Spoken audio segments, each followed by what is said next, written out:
हां बघा बरं ठीक आहे पुन्हा एकदा तुमची इच्छा परत एकदा आपण पूर्ण करू ओके।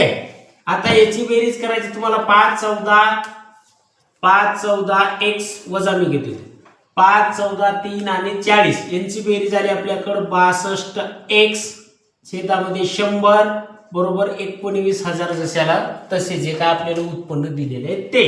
तर काय करायचं होतं बाबा आपल्याला 100% म्हणजे 100x छेद 100x म्हणजे 100 मधून तुम्हाला 62% वजा करायचा।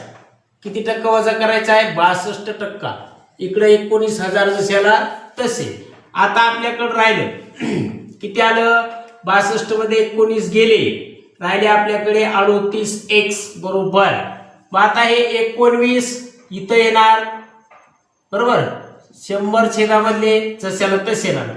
काय करायचंय x ची किंमत काढायची म्हणून 19,000 गुणाकारामध्ये 100 जशाला तसे हाय 38 गुणाकारामध्ये ते भागाकारामध्ये येणार 19,100 38 एका 38 38 पाचा म्हणजे 5 ने या ठिकाणी भाग चालला 5 मध्ये हे राहिले 2 शून्य इथं झाले 500 गुणाकारामध्ये 100 आपलं उत्तर आलं 50,000 रुपये।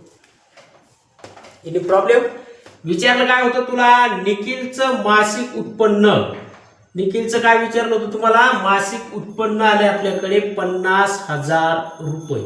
परत आता अडचण आहे का कोणाला बघायला आपण याची बेरीज केली 62 आली 100% मधून फक्त 62% तुम्हाला वजा करायचे होते आपण वजा केले आपलं सूत्र होतं उत्पन्न वजा खर्च बरोबर शिल्लक त्या पद्धतीने आपण हे केलं याच्यात शंका नसेल।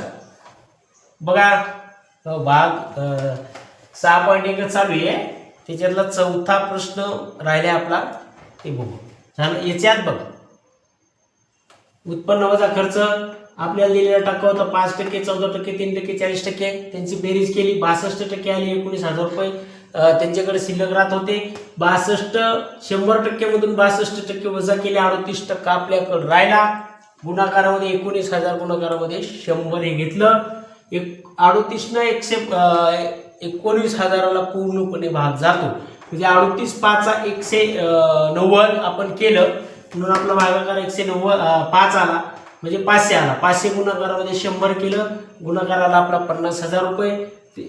निखिलचं मासिक उत्पन्न विचारलं होतं मासिक उत्पन्न आलं आपल्याकडे फक्त 50,000 रुपये। आता तर अडचण नाही ना बघा